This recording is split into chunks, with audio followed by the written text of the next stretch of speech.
Unit Operation Classroom. Today we are discussing batch reactor volume change during reaction. My name is Shekhar Bhattacharjee. So let's read the problem. Consider a homogeneous gas-phase reaction. So this is a gas-phase reaction, mind that. A plus 2B going to 2C plus 3D. Just to note that for this gas species, all of them are gaseous species, and due to reaction, there is an increasing number of moles occurring at a constant temperature and pressure in a varying volume batch reactor. Let's look at what is a constant temperature varying volume batch reactor. So this is a typical piston cylinder assembly here. So this is, and this of course is the piston, and this is the cylinder here, and there's a jacket here.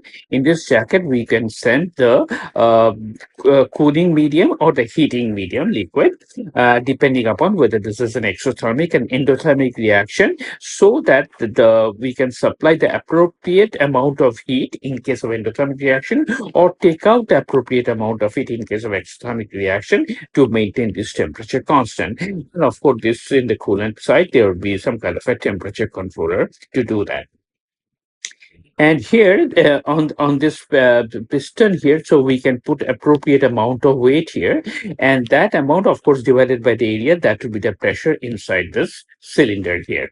So if there's an increase in number of moles, that means correspondingly if there is an increase in the volume of the gas mixture, as in this particular case, due to reaction, there would always be an increase in number of moles, and therefore there would be at a constant temperature, the temperature, there would be, of course, there's a increase in volume of the reaction, but the pressure will remain constant because this piston here, that will go up. So let's say it will go here, but the weight on this one remains constant. So the pressure, which is the weight divided by this area, that remains constant. So this is an assembly where the temperature is constant, and of course this one, this pressure is also constant, but it's a varying volume depending upon whether there's an increase in number of moles during the reaction, or there is a decrease in number of moles of reaction, in which case the piston rises or the piston falls down.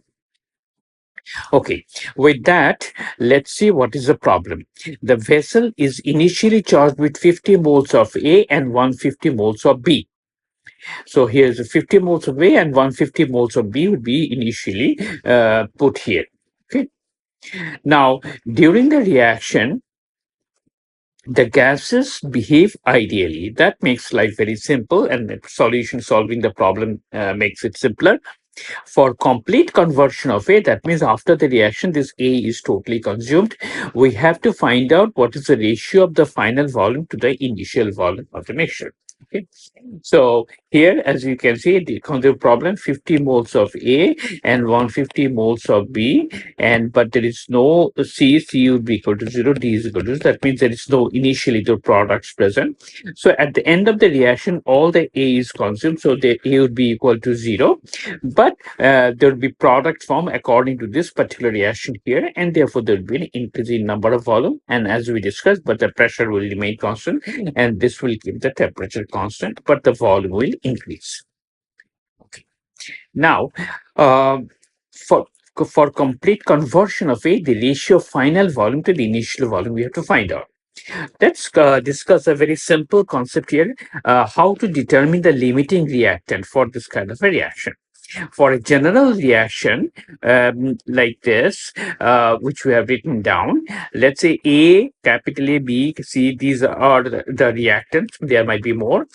D, E, F are the products. There might be more. Let the initial number of moles of A is Na 0, initial number of moles of B and B 0, and initial number of moles of C, B, and 0, and there could be more. So first, what you do is divide this initial number of moles by the corresponding stoichiometric coefficient here. So we do that for all of these reactants here. And the one which has the smallest value would be the limiting reactant. Let us see in this particular case, in this particular example here, which one's the limiting reactor. Initially, we have 50 moles of A and 150 moles of B. So what we divide is 50 divided by 1, which is the stoichiometric coefficient here, and 150 divided by 2, which is the stoichiometric coefficient here. This value is 50 and 75. This is the minimum value. Therefore, for this reaction with this 50 moles of A and 150 moles of B, A would be the limiting reactant. Okay, now let us go to the problem. So we write down the problem like this: A plus 2B going to 2C plus 3D. First, we write down the species here, whatever, all the reactants and the products. And then we write down the stoichiometric coefficient. So for this one is -1, this one is -2. For reactants, it will be negative, and for products, it would be positive. So for C, it would be 2, and for D, it would be 3. Initial number of moles is 50 and 150. These are, of course, 0. Okay.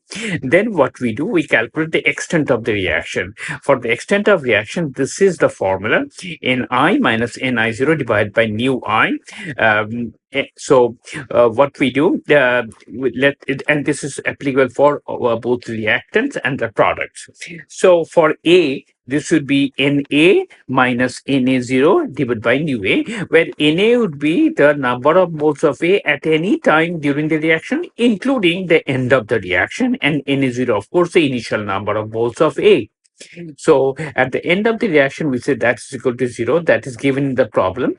Maybe in some cases it will mention what is the conversion. So if there is a conversion from there, you can calculate the value of Ni from the conversion data. Okay. So we'll discuss that in another problem. So at the end of the reaction, all the A is consumed, so that is 0. Na0 is 50, and the stoichiometric coefficient is -1. So the value of Xi is 50. Now, a very interesting thing is, once you calculate the Xi for one species, for all other species, that will remain constant, whether that is reactant or the product. So if this is 50, you can immediately write this is 50, this is 50, this is 50 for all the reactants and the products. So if we just rearrange this one, we can write Ni is equal to Ni0. So this is N0 I have written, Ni0 plus this would be nu I into multiplied by the extent of reaction. Okay. So let's see. So in Na is equal to, we are calculating now what are the number of moles at the end of the reaction. 0, complete conversion of A, and its limiting reactant. Nb would be equal to Nb0 plus nu B plus into minus I. Nb0 is 150, we have seen. And this is equal to -2, we have seen, because it is A plus 2B going to 2C plus 3D, right? So this is 2, so that is -2 here. And if you can look at this one, B, the stoichiometric coefficient -2, and the Ni0 is equal to 150. So we write down this one as Nb0 is 150 plus this is -2, and Xi, as I said, is 50 for all the reactants and the products. Okay. We have calculated this one for from the conversion of A. So this value is 50 moles. Similarly for NC, initially there is no C, so that is 0, and the stoichiometric coefficient is 2 multiplied by 50. That will remain 50 for all the species which we say, so that is 100 moles, and similarly for ND, this is 150 moles. So total number of moles at the end of the reaction will be equal to 300 moles. So if we go here, if you can see, initially the total number of moles is 200, and finally this is 0, 50, 100, and 150. Total number of moles is 300. So this is my initial number of moles, and this is my final number of moles. So as we know, for an ideal gas, PV is equal to nRT. P is constant, R is constant, and T is constant. So volume is proportional to the number of moles. So the ratio of the final volume to the initial volume is the ratio of the number of moles at the final state minus divided by initial. That is 300 by 200. That is 1.5. Right. So the answer to this problem, ratio of the final volume to the initial volume, is 1.5. That is the final answer. Okay. Very quickly, is there an industrial application of this problem? Actually, a constant temperature and pressure batch reactor with varying volume, as we have seen here in this diagram is very difficult to construct and operate on an industrial scale. So this kind of thing is generally never used in the process industry. This is mainly a theoretical or the lab scale yeah, concept. Industrial gas phase reactors are generally constant volume. So let's say there's a reactor here, or there might be some tubes here, constant volume, control temperature. They're like the jackets here, control temperature, control pressure. So there'll be like pressure controllers, pressure controllers with continuous gas feed and venting. So this is something like a semi-batch reactor.